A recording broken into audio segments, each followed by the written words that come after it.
So I would suggest that anybody thinks that this country is in decline, come to cities, because Democratic mayors all across the nation are creating great places where people want to be. The home of a 102-year-old man targeted by vandals. But then the city of Oakland cited the man who uses a wheelchair because of the graffiti. You know, like enforcing any printed law, it takes judgment and discernment in knowing how and when.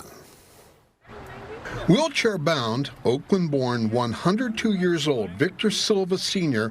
often finds graffiti painted onto his back fence of his Oakland home where he's lived and paid taxes for 80 years. Earlier this month, he got a violation citation from the city of Oakland to remove it by Tuesday the 19th or face an $1,100 fine plus an additional $1,277 for each failed reinspection. It was so absurd, it's like a joke. If you drive around the city and see the graffiti everywhere, it's just, I don't know what to say. I thought somebody's crazy.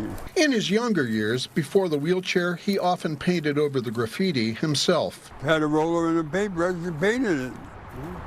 It was very, very easy. Because I was a contractor, you know. I'll be 103 in 2 months or so. That slowed up a little bit, you know. These days, that task falls to his 70-year-old son, Victor Jr. It's hard to keep up with it because as soon as we get it painted, it's going to be graffiti on it again. And it won't last. But like you said, there's graffiti right there. Who's fixing that? Now, this utility box has 6 different kinds of graffiti on it. I wonder if the utility got a citation. The family owns a nearby small commercial building which has been broken into 3 times in the last year. On one occasion, Victor Jr. found a person inside. In each case, he called 911. And I'm put on hold every time.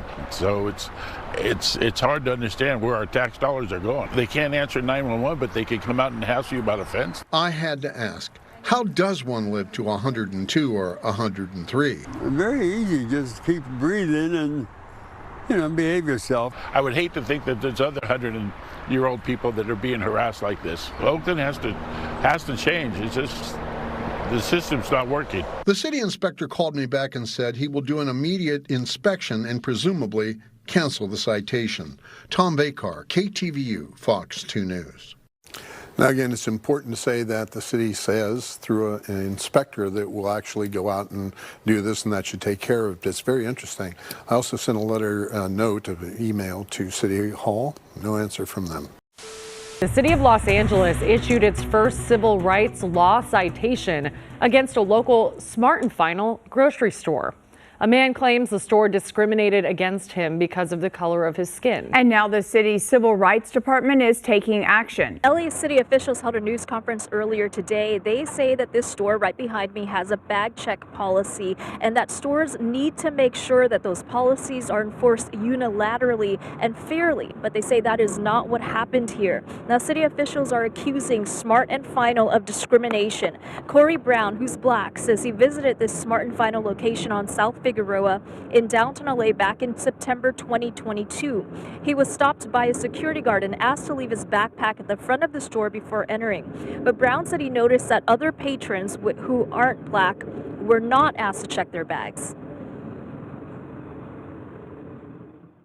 I saw other patrons, non-African American patrons, who were permitted to keep their bags and backpacks while shopping, not asked to leave their bags or backpacks on the dirty floor at the front of the store. All I wanted to do was to get groceries, but I was treated differently than other patrons in the store, all because of the color of my skin. Earlier today, officials held a news conference and announced that after an in-depth investigation, which included those photos that he provided, a $10,000 penalty was issued against Smart & Final and a $5,000 fine was issued against its vendor, Nonstop Security Services. Now, this is the first citation issued from the LA Civil Rights Department. The department has the authority to enforce the city's civil and human rights law, which prohibits discrimination in areas such as housing, business, education, and employment. Some would argue the cost of parking here in South Florida has just gotten way out of hand. In fact, some have gone as far to accuse of shady practices. The City of Miami Parking Authority has been accused of such, advertising one price and then charging another. I was made aware of a situation which seemed a little fishy, so I took it to the Miami Parking Authority itself for some answers. It's expensive. Like, for people, you gotta pay like $10 or $20 for hours. It's like a lot. The downtown Miami parking perils persist. It's like $40. I hear people complaining about it. Others say it's the price and practice of the Miami Parking Authority that begs some attention. Yes, I believe that the Miami Parking Authority price gouges the public, essentially, and partakes in predatory practices. Eric Almy spent several months arguing a parking fee that he didn't pay, by the way, along with a subsequent citation. He parked here in a city lot right in front of Bayside. He was visiting a client at the marketplace on the afternoon of November 3rd. He used the pay-by-phone app. These are actual screenshots of what he thought he was paying, $5 per hour, minimum 2 hours. He was here less than 40 minutes, so he thought it would be $10. Well, he was slapped with a $30 fee, which turns out is a flat fee event pricing. The rate said $5 per hour.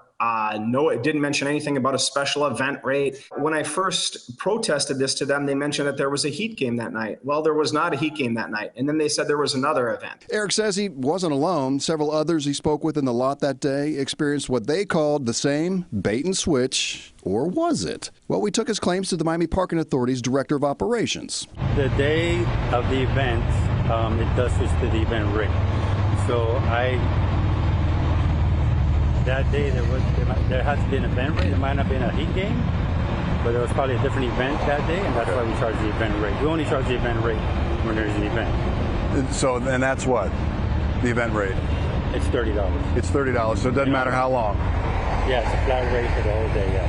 The event that day, not a Heat game, but a teeny concert. Diaz says event parking rates automatically kick in 3 hours prior to doors opening to an event. It's a flat rate of $30, never a penny more. And there is the fine print on the bottom of the app, located there on the homepage, notifying of special event rates. How much have you paid for parking here? Maybe $102,000. $102? Yeah. Eyewitness News exclusive. Pichardo says he didn't say a word, just stared at her, then broke her jaw. He hit me very, very strong over here.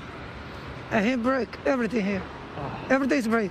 It happened yesterday around 5 p.m. on Grand Avenue near Dean Street. Pichardo is a school bus aide and was returning from work, just steps away from home when she was slugged. Her brother owns a restaurant across the street from where she lives. He and this employee chased the suspect down. Johan Flores says he was still standing there. When they confronted him, he denied attacking Pichardo, cold and emotionless. They followed him for several blocks and stopped him from fleeing until police arrived.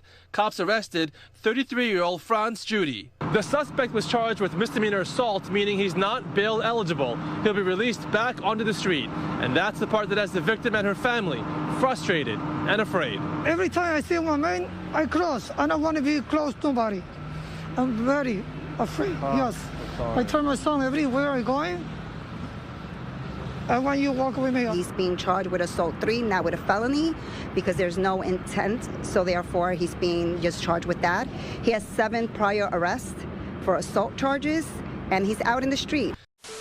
Leaders from Jackson, Mississippi, Los Angeles, Washington, D.C., Atlanta, Durham, St. Louis, and more meeting Wednesday and Thursday to talk crime and solutions. St. Louis Mayor Tashara Jones says she's taking back strategies used in Atlanta for nightclub owners and eyeing ways to reduce crimes around convenience stores. We have a lot of violence around convenience stores and gas stations, so how can we hold those business owners accountable? What?